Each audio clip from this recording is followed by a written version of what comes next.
Well, good morning. Great to have you with me this fine Tuesday, I think, morning. My name's Christine and I shall be your Google Digital Garage trainer for this session, all about helping you to find your career goals. So it's a little bit of a different session, I guess. We're not going to be teaching you new technical knowledge. Today's really about getting you to do some thinking about who you are and where you want to be. So it's an interactive session. Hoping that you'll be able to get involved, participating with getting your brain working, but also, so you're going to need a pen and paper. So if you want to grab a pen and paper right now, what I'd also love it if you did is when you are doing the thinking for yourself, you maybe pop some of those thoughts as you have them into the chat, and we can all share them together. I'll give you a minute to do that whilst we're getting organised. Whilst I introduce me, as I say, my name's Christine and I'm one of the trainers here for Google's free skills training program, the Google Digital Garage. I'm a marketeer by trade. I've been working in marketing since before it was digital. And I'm going to let you into a little secret that I still don't really know what it is I want to do when I grow up. In terms of a clear path, a clear idea of where my career's going, it's not something I've ever really been fixed on. But what I have always wanted to do is have interesting work with interesting people, which is why I'm really lucky to work on the Google Digital Garage project, I guess. Alongside me, I've got our lovely, wonderful moderator, Tessa. Tessa's also one of our really experienced Google Digital Garage coaches. She's in the chat right now. Her job is moderator today, so she's going to be answering your questions as we go. That's kind of a prime purpose of our moderator. But also she's going to be enhancing today's session with maybe some of her own thoughts and ideas. She's really going to be trying to get out of you some of your thoughts and ideas, and she's going to be passing those questions and comments on to me as we go through. She's also going to try and keep me to time, which is maybe the hardest part of the moderator's job. So she's right there in the chat right now. You can tell you're speaking to the moderator because she's called Tessa and she has a little blue spanner next to her name. To speak to her, message her, you're going to need to be signed into YouTube to be able to use the chat functionality. So if you want to jump up onto the top right hand corner, if you're not browsing signed in at the moment, then you can sign in or sign up for YouTube. And then you'll be able to join in that chat as we go through. Any trouble viewing the webinar, best thing to do is just try refreshing your feed. That tends to fix the majority of problems people have. We will pause throughout the session, but this is, as I say, this is less of a technical talk session and much more of an idea of getting your thoughts, your input, your ideas. So please do keep those coming at any point during the session. Why not pop into the chat right now, let Tessa know who you are and kind of why you joined us today. That's a really good way to start to get to know each other. Maybe if you've had jobs before, maybe if you're looking to change careers, whatever your circumstances that brought you here today, why not let Tessa know a little bit about them? So as I say, we will pause as we go through. Lots of time for chat, lots of time for questions, and hopefully lots of help for you to come through at the end with some great ideas for your next move. If you'd like to know more, we're running this Google Digital Garage virtual training as part of our broader offering of courses. So head over to our website. You'll find it linked in the description down below. That's where you can see our online courses. We've got more webinars. We're also going around and about the country, so keep an eye on our website. We might be coming to a city in the UK near you sometime soon. So what are we going to be looking at today? Well, we're breaking it. Anybody who's joined our sessions before our webinars will know that we tend to break them into three main areas. But as I say, this is less of a taught session. This is much more of a thought session. So what we'll be doing today is thinking about, we'll take a little bit of a time first. We'll talk about what we're going to be thinking about. Today's session, as I say, is much more of an idea that you're going to make a start down a path today. You're not going to finish when it says payoff. You're not going to walk away at the end with a completed plan. What I want for you is that you'll have the framework or structure for the next steps you want to take, because we've got lots and lots of different things coming out at you, and a lot of them will take further research. I want you to think deeply today about yourselves. I'm saying tonight because I'm just spotting that we've got people joining us. Fiona's joined us from Singapore, where obviously it's evening already.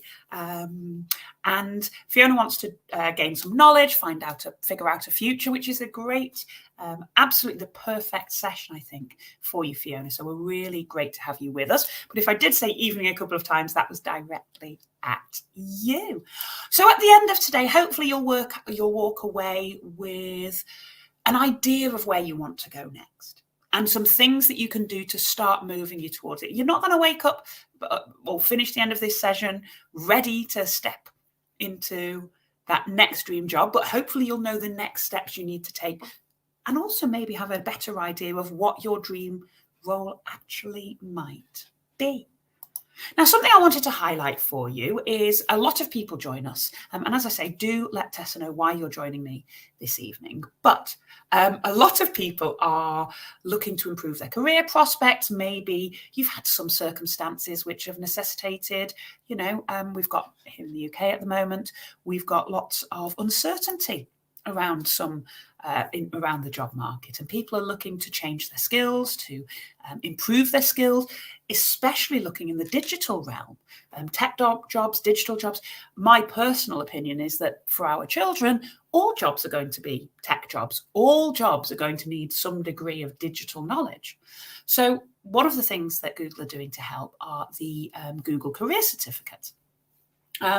These are certificates where you do complete a program of self-study. It's pretty rigorous, it's pretty intensive. We reckon that somebody who can devote an hour or two a day to it and is motivated to learn, but comes from a base of not knowing anything before, would probably be able to complete a certificate in about 3 months. So it's a good chunk of commitment that people are putting into this, but they work away with job-ready skills. So these Google Career Certificates are available online, on demand, and they're designed to help people to earn those job-ready skills in high-growth, high-demand careers. We're talking about IT support, project management, data analytics, user experience design, and digital marketing, to name but a few of the topics available. There's no relevant experience required. You don't need a degree or any particular qualifications to take part in the program. And in the UK, these are available across the globe. In the UK, Google have pledged 20,000 free scholarships through our selected partners. So if you want to get involved, find out about those. If you're based in the UK, head to goo.gle/career search UK. And if you're based in the wider world, then look for Google Career Certificates in your territory and see how to access them locally to you. I know they are available in lots and lots of places around the globe. All right then, time to do some thinking. And as I say, every time I'm asking a question, there's lots of scenarios, lots of questions being asked throughout today's session. What I would love you to do is, once you've done some thinking for yourself, maybe jot down the most important thing is that you walk away with your own record of what you've been thinking throughout this webinar.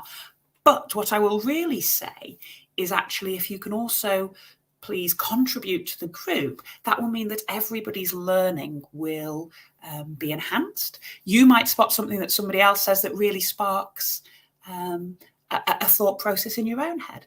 And as a group, we may do that for other people as well.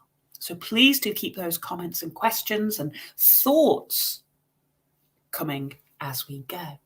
So I want you to think back, looking back over your working life, and think about if there was a time when you were most fulfilled by what you were doing. Now, I recognise that people are at different stages of their career, okay? So when we're thinking about a work environment, and this goes pretty much for the whole of the session, obviously paid work is what a lot of people come to us to feel about. But when we're trying to identify our career goals, we don't just have to draw from our experiences in paid work. And everybody starts with a blank CV.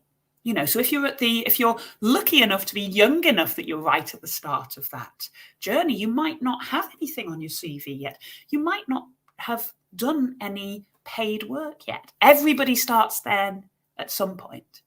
So when we're talking about any of these scenarios, paid work is really, really, really important. So when we're thinking about it, if you have that experience, that's great. But you can also bring into your thinking any other things that you've done. So volunteering, or if you were studying particular methods of study. Was it, when you were doing group work? Was it when you were doing individual study, your own research, reading what other people have done? Thinking about the different ways you spent your time, I guess, as well as just that paid work. So anytime, it can be past or it can be present. And think about when you were most fulfilled in the activity, the life that you were living. I'm going to take you back for myself, and I'll probably come back to this a couple of times, I'm a trainer. That's kind of what I do. And one of my favourite jobs, although this does run it quite close, I'm not going to lie, being able to talk to people from all across the world. But I used to work for a charity, and I used to train up their volunteers to go into schools and help children who'd fallen behind for whatever reason, who'd fallen behind with their reading, who were struggling with their reading. So actually, that's probably, for me, the most fulfilling role I ever had. And we'll talk a little bit about what happened with that role and why I'm not still doing it. Although I was, as I say, I'm not going to say I'm not at all fulfilled right now, but it's worth, when you're looking at this, to look beyond what you're necessarily doing right this minute. Because what we're going to do in a moment is break those things down. So think about when you were most fulfilled by a job, what you were doing, what activities were going on, what was happening around you, and maybe think about who was around you. Some people, and the great thing about this is that people are different. I saw that there was an amazing campaign being run, and it was, I think it was in India, and it was basically a campaign that was talking about not forcing your kids to follow your dreams, not squishing them into packaging that didn't belong to them, but trying to encourage them to find and follow their own dreams. And I think this is really, really important, because a lot of people I speak to who are mid-career, do think that, oh gosh, I took this job because it was what I thought I should do. So what we're going to be trying to do today is a lot of thinking about, well, what do you want to do? What ought you to do? What makes you feel fulfilled? So we've got Fiona, who actually felt most fulfilled when she was working in a nursing home. She was working with old people, feeding them, doing activities with them, making sure that they were living an enriched life. That sounds like a really fulfilling sort of role for you, Fiona. I love that. So brilliant. So keep those thoughts coming in, but really make sure you think deeply for yourself. And as I say, this can be what you're doing now. It could be something you've done in the past. If you don't have any experiences like this at all, we will maybe get you thinking in a little while about future gazing as well. So don't worry, please don't feel that you're not welcome to join us if you don't have any experiences yet. And I really want to share with you a statistic at this point, in that most people spend roughly a third of their life at work. Okay, and when you think probably another third is spent sleeping, we're falling. We really are at a time where when we're human beings, work is hugely important to us for great swathes of our lives, as well as paying the rent, as well as setting us out for the life that we the material life we want to have. There's actually something about that idea of living a full human life, that work plays for most people a very important role in that. And this statistic's an interesting one. 3 out of 10 workers in the UK do not believe they have good prospects for career development. Now, there's something this says to me, actually, my career development, my career prospects, the way I choose to spend my working life is kind of down to me. And actually, if I don't think I've got good prospects for a developing career where I am, it is a bit down to me to do something about it. And that's hopefully the kinds of reasons that people have actually joined us today. We want to help you to work out what you want to do next and take control and actively plot a chart and chart a path as to where you want to be going. And to do that, we're going to use a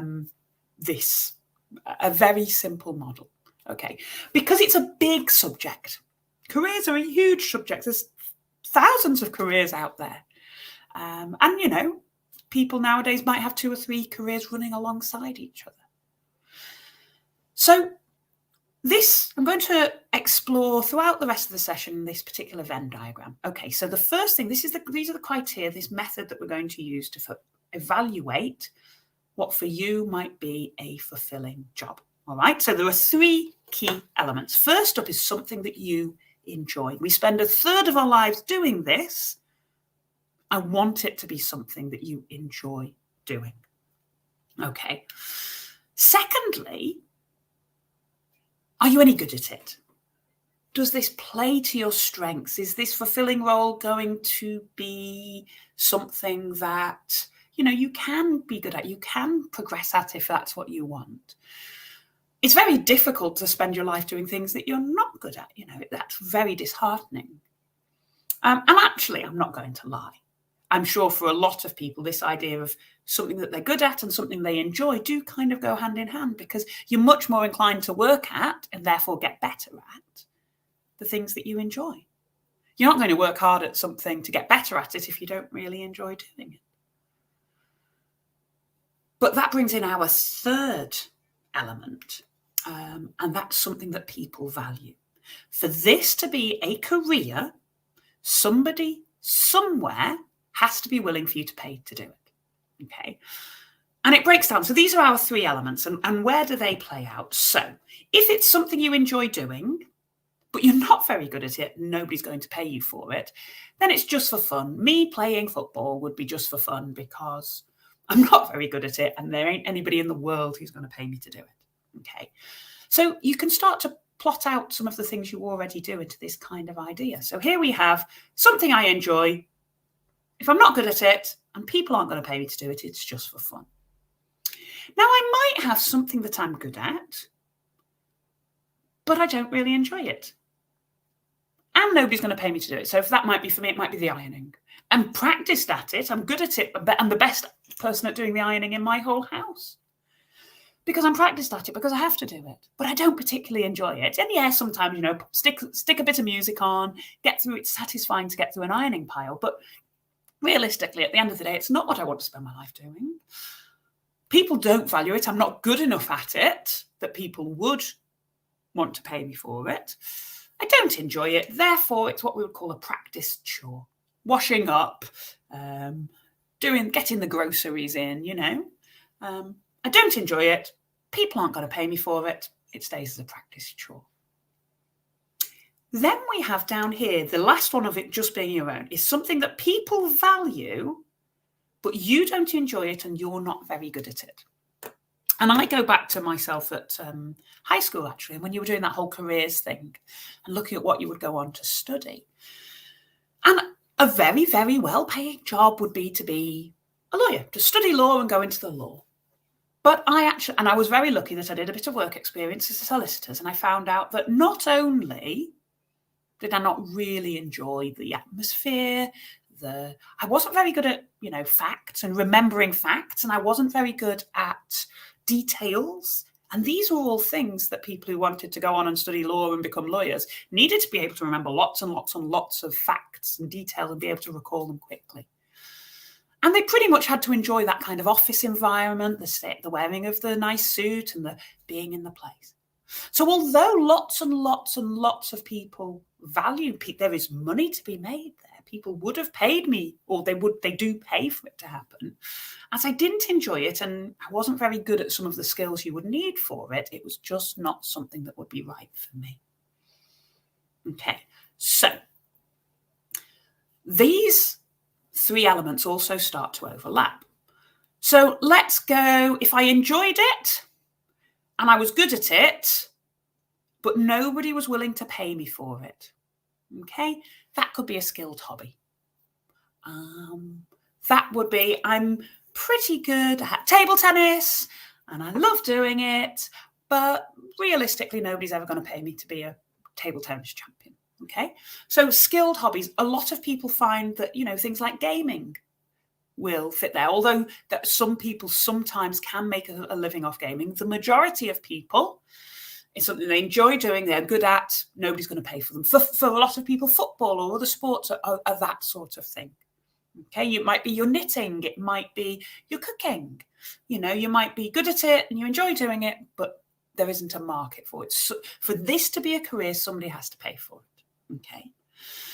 You might find something that you enjoy and something that people would pay you for, but something you're not actually very good at.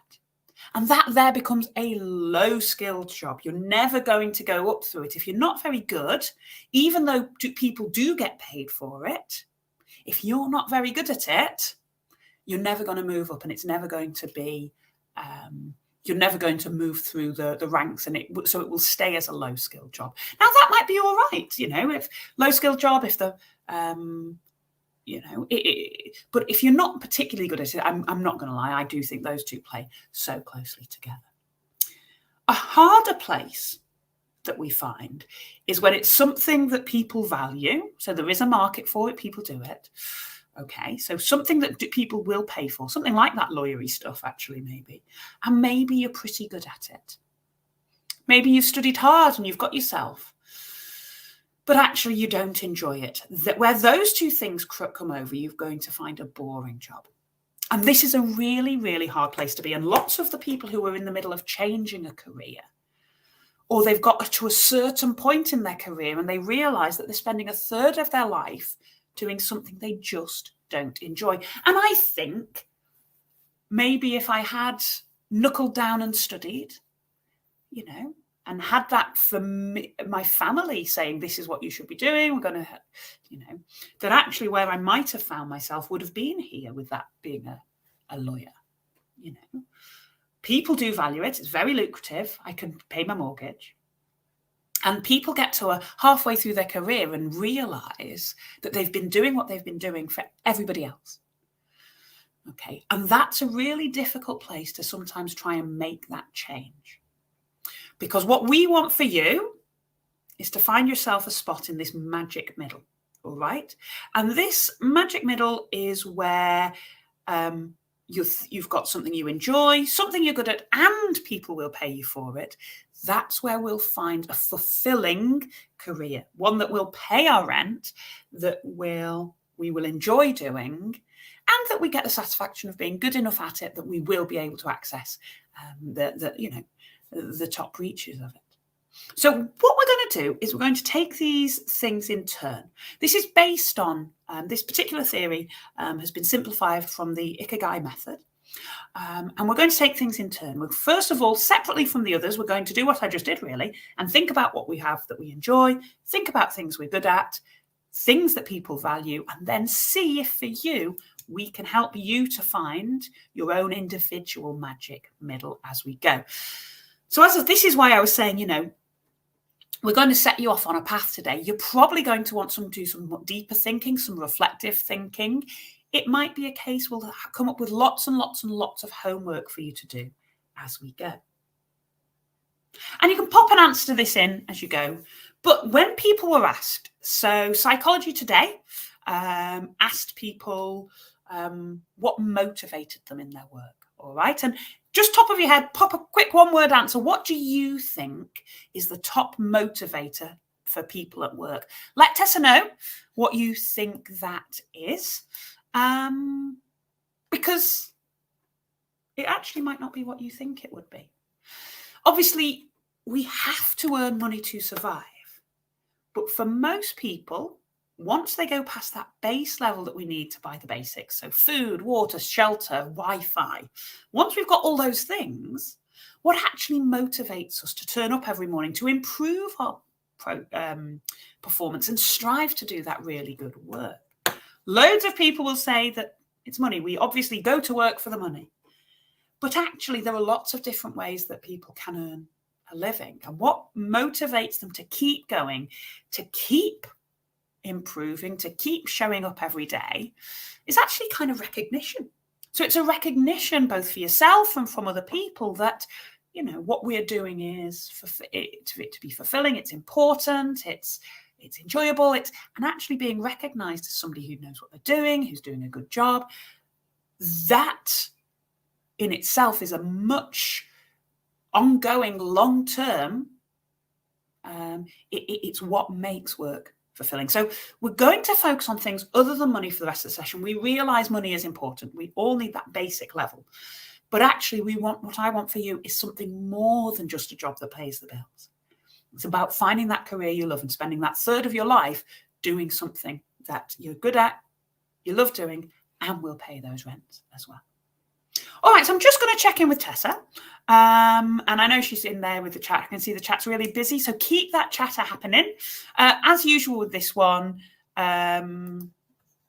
there's lots and lots of chance for you to get involved. So please do keep getting those questions and comments and thoughts in.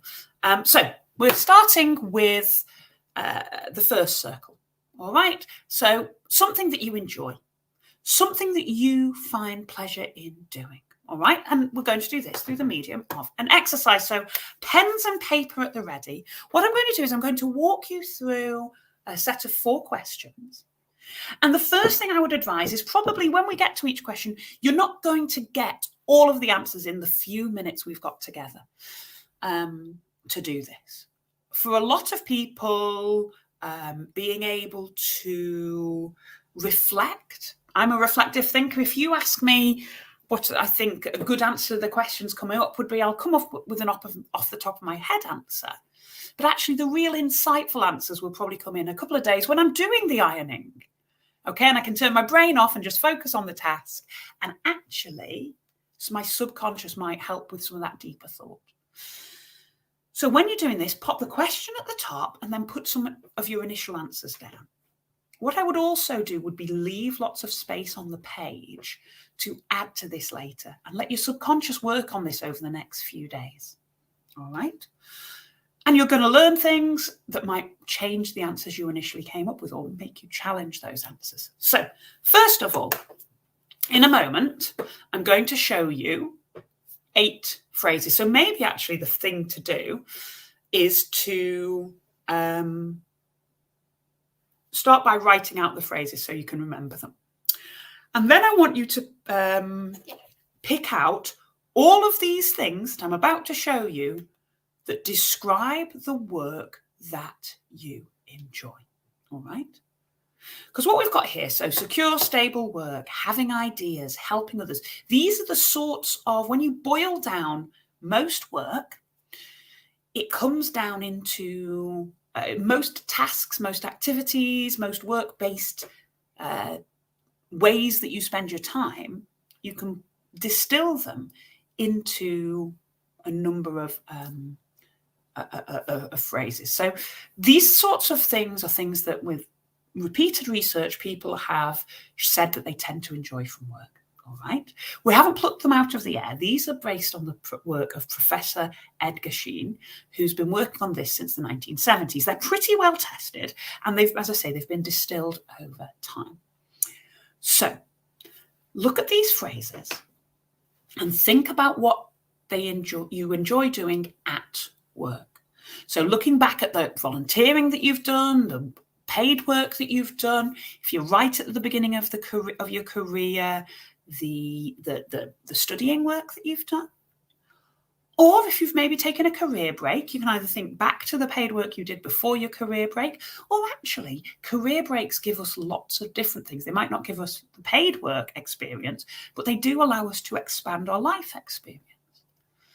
So jotting down now any of these that you enjoy for yourself. So secure and stable work, having ideas, helping others, working independently, having a good balance between your work and your life, being an expert on something, organizing other people, and solving problems. As I say, 8 things that different people tend to relish, tend to enjoy in their work. All right. And then what I want you to do is just jot them all down for yourself. It's really important from now on in that you are super, super honest. Okay. Don't pretend you enjoy something just because you think you should, just because you've been on a path for a particular amount of time, and this is what you think that path is going to be. All right. So what I want you to do is think of any of these things that you enjoy, and you can pick as many of them as you like. All right. For the moment. And as I say, when you've done that, maybe let Tessa know some of them. So what we're going to do now is with those ones that you've just selected, I want you to rank those activities. I want you to pick your top 3. And once you've got that top 3, I want you just to take a second and rank those in the order of importance. So which is the absolute most enjoyable first? All right.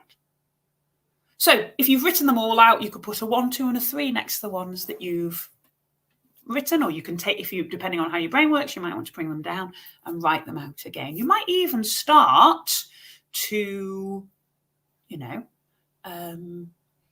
work out particular roles that you did it in, start to think a little bit deeper about why you've said these things. So for me, I really like being an expert, I guess. I like it when people come to me when I can help by knowing what I'm doing. All right. I like helping others. And I really like having, let's have a think. I like solving problems, actually. All right. And you can also flip side it. Things I don't like organizing other people. I want to have a good work-life balance. I like having a good work-life balance. Secure and stable, I'm less worried about that. So you can start to think about what you do and you don't like. I like having ideas. I quite like working independently. All right. So pop in there and try and force yourself down the road. And I think I'm going to go with being an expert for me, helping others, and maybe work-life balance. Actually, on reflection, those are the things I'm going for. I can see we've got some people's coming in. So Fiona's work-life balance, brilliant. Working independently, and then writing creativity. So probably that would all come into the guess of the having of ideas. Maybe there, Fiona. Brilliant. Thank you for that. Let me know. Let us know what yours are, what your 3 are. Okay. So in order of importance, you should now have a list 1 to 3 of your most enjoyable, your second most enjoyable, and your third most enjoyable. Things that you enjoy. No judgment here. The whole point of this is that different people like different things. So what I want you to do now is put that ideal world aside, and I want you to think about what you are currently doing. Okay? So that could be what you're doing right now in your work. If you're on a career path, the things that you do currently in your career. Or if you are at the stage where you're identifying different careers, maybe you're right at the start of that career, think forward into the roles that you're going to be doing and think, okay, what kinds of work does that entail? Remember, for me, when I was thinking about, I was studying, was I going to become a lawyer? You had to be solid and remember facts. And had to put yourself into that environment. So put yourself into the future environment of the role you're going for, or if you're in a current workplace, think about that wish list. And I want you to do the same again on a separate list. Select what you actually do in your current role or your most recent role or the role that you're aiming your career at, okay? And start back and write those things down. So while you're doing that, think about those. I think I was telling you, we've got Warback Music, likes helping others, having ideas and having a work-life balance. They're the things that you would pick out. Go back now and think about what you actually do right now. Pop those down and maybe just when you're sending Tessa, put that this is for activity 3 or step 3. So she knows that which is the ones you enjoy doing and which are the ones that you're currently doing. Because you can probably tell where I'm going with this one. All right. So for me, when I was doing that wonderful role where I was training up volunteers, I loved being an expert. I loved helping others, and I had a pretty good work-life balance. I worked part-time. I organised my own time, and I was able to do it. What actually happened is, for me, I was promoted, and I was promoted to the area manager, which should be a good thing, right? Were you expected to want to be promoted? In my new role as area manager, I was a step back. I was helping people who were helping others, I guess. So my team were helping others, but actually in my role, I spent my time organising people. I lost the work-life balance. I didn't have a good work-life balance anymore. I wasn't an expert, actually, because I was doing a role that I was new to, organising other people. I wasn't working independently anymore. I didn't feel like I was helping others. And although the work was probably more secure, more stable, it was better paid, I didn't enjoy the organising of the other people, which brings us into the final area. I want you to think about your current list, what you do now, or the roles you're going for. And I want you to think about your ideal list versus your current list. Okay. If those two lists are very different, then this could be a real cause of dissatisfaction in the workplace. It could be one of the things that's brought you here to us today. The other thing it can be is if you are going for jobs, and you are going for jobs and you are trying to sit in an interview or bring it through on your CV, that this is the job I'm going for. And actually, if your heart's not in it, if you are putting yourself forward into the role and actually the role contains a lot of tasks that you're not well suited to do, psychologically, that's going to come through. It's going to come through in your application. It's definitely going to come through when that person meets you. What employers want, if you're going for a job, is somebody who is absolutely going to thrive in their environment. So it's important to think honestly and actively about what you really enjoy at work. The more you do that, the more you can start to really deliberately seek out the things that are enjoyable to you and prioritize those things over activities. There's always going to be things in a job. It's very rare to get an ideal job that's only full of things that you enjoy. We all have to do paperwork. We all have to do end of month reports, whatever it is.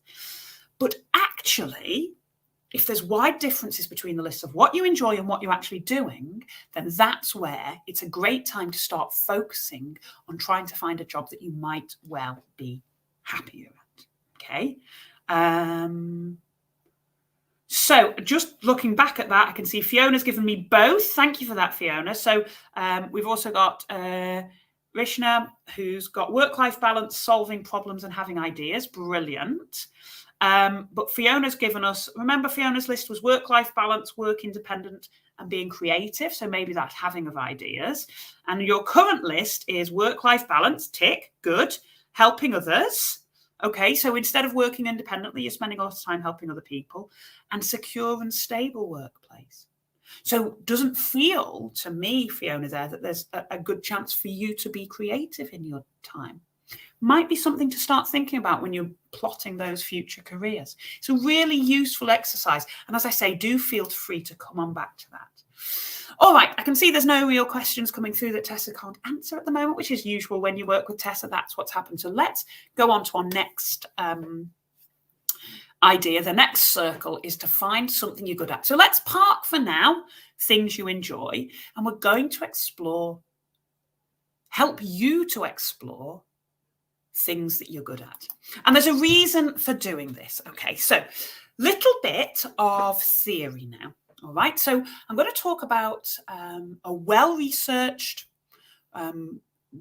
very well observed phenomenon called the Dunning-Kruger effect. All right, and this is all about how an individual, as individual members of the human race, for most of us, we are not very good at perceiving our own strengths. All right. And so our own individual perceptions of our strengths are often not very well reflected in our actual ability. All right. So what we've got here is a little graph for you. And on our graph, I've got competence, how good I am at something. All right. I've got no competence because I've never done something. Average competence, I'm about as good as the majority of people who do this. An expert, I'm like way good at this. All right, so competence, how good I am at a particular task. And I want to let you know here, to be average means you're better than half the people doing it. So actually to be average is a really good thing to be. So don't worry too much about that. And very, very few people, if you think of this as a bell curve, of competence, very few people get to expert levels of pretty much anything. All right, so you would imagine that as our skills improved, so did our confidence. For that to be true, this graph would be a straight line from no confidence and no confidence up to the most confidence would be felt by the experts. All right. And although the experts get there, they don't take that straight line to it. All right. Humans are notoriously bad at knowing their own strengths and weaknesses. So Dunning-Kruger looked at how our perception of our abilities change as we get more experience. Step one, when we've never done something, we have zero competence, no skill level at it at all. So our confidence is right down here in this bottom corner where you would expect it to be. All right. And that's the last time for a while that we're in that place. All right. We've started out, we've got something completely new. We've got no idea of how good we are. We're no good at it. We don't expect to be any good at it.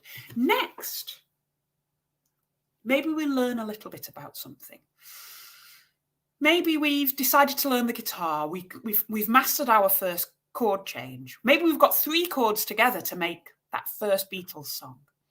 Or maybe you're doing something work-based and you're using an Excel spreadsheet and you've managed to get your column to add up and you've checked it with your calculator and it adds up right. Okay. At that point, our confidence, we've achieved something. Our confidence absolutely soars. We have got this thing nailed. We are so good. We're feeling so good about ourselves right now because we've mastered something. Actually, in the grand scheme of things, we're still pretty low. After only having done this a little bit, we're pretty low on the competence, but maybe our confidence has soared sky high because we couldn't do anything before. And now we think, amazing, we've got this cracked. We can take to the road with any band we like. We can fix all the maths and do all our spreadsheet work. All right. The Dunning-Kruger effect that basically suggests that we don't actually probably at this point, we're probably more confident than we should be because we probably don't know how much there is left to learn. And the Dunning-Kruger effect demonstrates that people who are in their lower percentile of ability, basically they're not very good at something, tend to massively overestimate their abilities. And let's face it, for a lot of us, you only have to look at, people doing their driving, people driving around. The worst drivers are the ones who seem to think they're the best. So when we don't know very much about something, we tend to quite often wrongly think we're really good at it. Okay. And that's repeated across all kinds of different things. And let's face it, for most things, you know, we might do a lot of things that we're not particularly good at. We can't be experts at everything. To be average is to be better than half the people doing it. So at some point, we're going to spend quite a bit of our time here. So it's worth reevaluating how good we actually think we are. But let's imagine that we practice, we get better, we are good at something. Dunning-Kruger actually shows that psychologically humans work in the opposite way too. Often, if you're actually quite good at something, I've said before, if you are average competence, you're better than half the people trying it. You're pretty good at it at that point. And actually, when we're pretty good at something, you're likely to underestimate your abilities. And we're not talking about false modesty here. I'm not talking about people who are, oh, no, really? Do you think I'm good at that? Really? It's not about that. This is genuinely about people who are pretty good at something either tend to think it's not a big deal, or because maybe they know that there's still so much more. They know a wider range of people who do this, so they might know people who are genuinely at this expert level. They know how far it is still to go. So we actually tend to underestimate our abilities at this point. Maybe it's something that we have always been good at. It's a natural strength. We didn't even realize it was something that other people couldn't do. So we take it for granted. We don't see it as a strength. All right. Now, for some people in some areas do attain that expert level of skill. All right. For me, actually, with spreadsheets, I'm probably up there. I'm rightly confident because I can correctly evaluate, because I've been doing it a long time. I can identify how good you are at something. So for those few things in your life that you might be truly expert at, experts tend to be able to be much more confident because, yeah, they've been there, they've done that, they've lived it. They know from a lot of experience that actually they're able to correctly evaluate how good they are. So to truly understand our own strengths, we're the worst people to do it. We have to look outside ourselves. And that's our next exercise for you, okay? This is something you're going to have to do later, really, to do this well. So here's a practical exercise. I want you to think of 3 people who know you well, all right? Now, try not to make this people who either really look, so family members can quite often be bad for this. All right. So if I were to ask my mum would hopefully say I was just brilliant at everything. Okay. So she wouldn't be able to see my faults. She'd just think I was great and tell me I was wonderful at everything. If I were to choose one of my brothers, they'd probably just tell me I was terrible at everything. So somebody who knows you in those kinds of relationships might not be the best people. You want people who can objectively look from outside.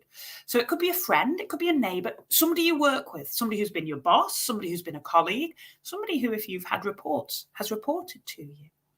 If you in your wider world, it could be a teacher, a lecturer, it could be a sports coach, or if you have, a minister or a leader in your social groups or your religious life, whatever it is, somebody who knows you well and can maybe see things in you that you don't necessarily see in yourself. And I want you to write down now these three statements, all right? And instead of those X's that I've put there, I want you to put your own name. All right. So imagine that you're speaking to your trusted person. I always choose one of my my sports coaches. All right. He's my coach, but I also did some volunteering with the club, and so he knows me pretty well.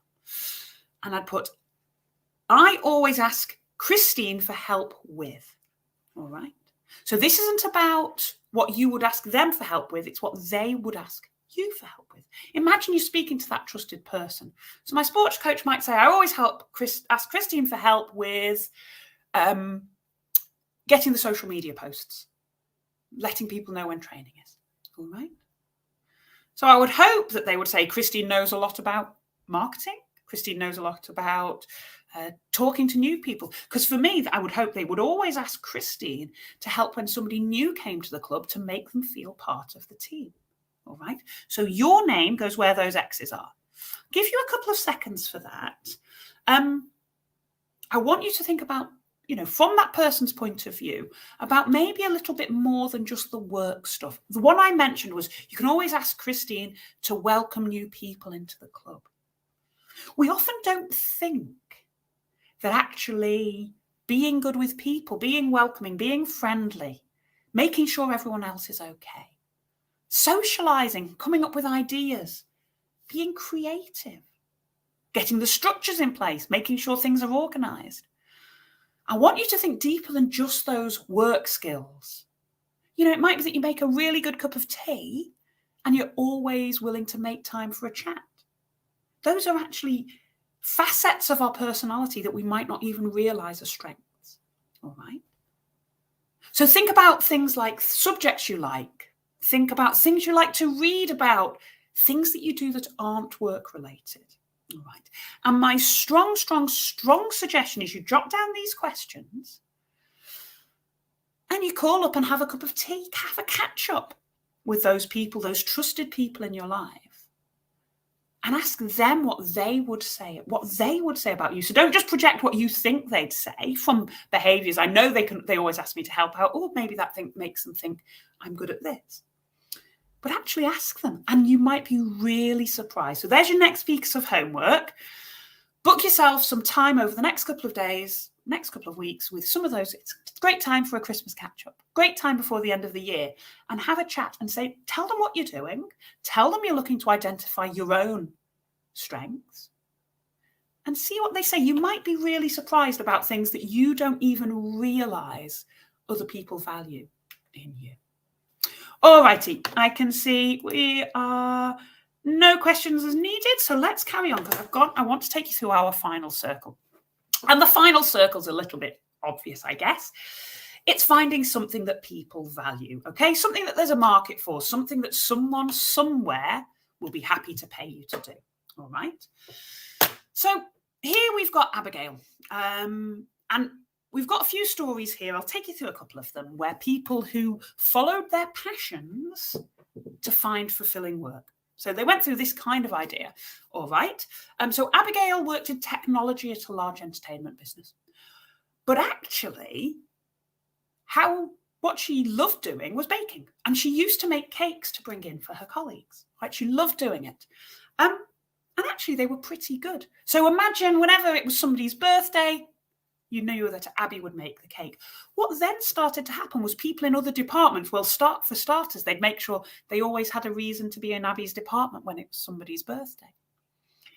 And then people at work started asking, well, do you do this? Would you make a cake for my cousin's birthday? I've got a retirement party coming up. Would you make the cake for it? And Abby actually realized that there was a market for what she was doing. She loved doing it. She enjoyed doing it. She loved baking cakes, which is why she did it. She was actually really good at it. She got great feedback from the other people around her. Those colleagues at work said to her, you could do this as a job. You could do this as a life. And she did. She actually started up Abby's Pantry, started in London, moved it up to Edinburgh, where she had a family. She could live the life she wanted to live. So she took something that she was good at and that she loved doing and found a way, found the audience, found the people who wanted to buy it, okay, and found that fulfilling career for her, completely different from working in technology. Now, Claire and Rachel, similarly, are friends, okay, and Claire was a barrister and Rachel was a sonographer, so she worked in healthcare doing diagnostic imaging, like ultrasounds and things.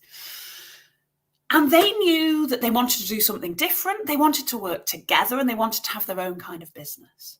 But they weren't sure what they wanted to do. So they worked together. They went on a Start Your Own Business course. And they ended up setting up How Do I Do, which is a directory of suppliers to help people who, for at the time, there were no Mr. and Mr. cards. So if you were getting engaged, people couldn't find wedding planners to help them with their civil services or with their same-sex marriages. And actually, there was a huge gap in the market there. And the suppliers were out there, they were just hard to find. Claire and Rachel loved working together. They wanted to have that independence of working their own business. So they completely changed their lives and they set up How Do I Do, which means that people of all sexual orientations can find wedding suppliers and wedding planners for them. With Shaquille was working in HR, human resources, and he was actually made redundant by his employer. And he was working in a small cog in a big machine. And for a lot of people, being made redundant is a real chance to reevaluate. You are forced to reevaluate. We get lots of people joining us for these sessions. I've been made redundant 4 times, and each of the times it's been really difficult during it, but actually has made an improvement to what I was doing in the long term. It becomes a major turning point in Shaquille's career because he actually discovered that although he was good at working in HR, he didn't want to be part of this big company anymore. The work he did was a small fraction of what he could do because he had his tasks that he did and he didn't get involved around the sides. So he was good at HR. He enjoyed working independently. He enjoyed working across the full range of his skills. So actually, he set up on his own. He set up a thing called #CatchUpOverCoffee. He grew his connections. He basically supplies that big company HR services to much smaller companies that wouldn't be big enough to have a need for permanent people in the role.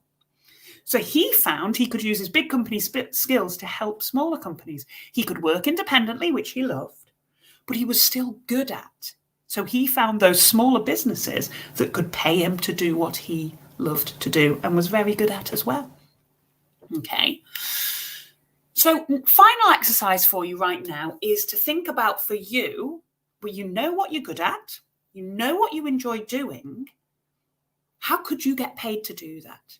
Now, that could be a job or a profession. You might have, if you're good with animals and you're really good at science, then you might decide, okay, vet is the way to go. That's a fairly straight career path. But actually, it might be that there are jobs that you haven't thought of yet that could use your skills with a bit more retraining. There could be, you could take your big skills and take them out to smaller companies, a bit like Shaquille did. Find those businesses that would value what you have to offer. You might also have a value in what you do, like Abby did, where she loved making cakes. She was very good at it, and she could find the value that people were actually prepared to pay for. Okay. So write down these 3 things: job or profession, business, and value, and try and come up, maybe with the help of some of those people that you're going to ask, some avenues that you might want to explore, some jobs or professions that might suit the skills you've got, some businesses that might be able to help you, might want to buy what you've got to sell, or the value of where you could actually make something. Try and start with a really long list and whittle it down, rather than coming up with just 1 or 2 things that you think you should do. Try and think expansively, that creative thinking that we were hearing about earlier in the session. If you want to, you can head over to online search boards and use them upside down. So go onto one of the online search boards and put in the skills you have and see what jobs come up.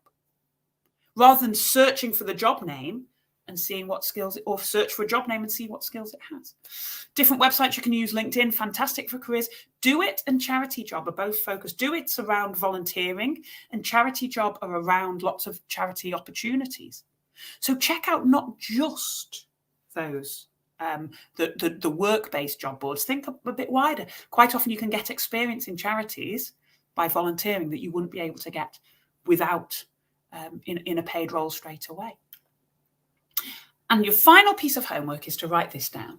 I want you to start thinking about steps. You're not going to work, for most people, just doing this course, and you're not going to walk into your aha moment, eureka job next day.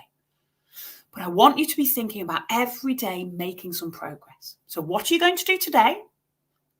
Maybe today it's have a cup of tea and rewatch this video. Maybe in the next week, you're going to book some time with some of those trusted people. By the end of this month, by Christmas, by the end of this year, really, what will you have achieved? Maybe you'll have booked onto some courses. Maybe you'll have brushed up your CV to highlight the skills that you have, that you learn about from those conversations with those trusted people. And think ahead to a year's time.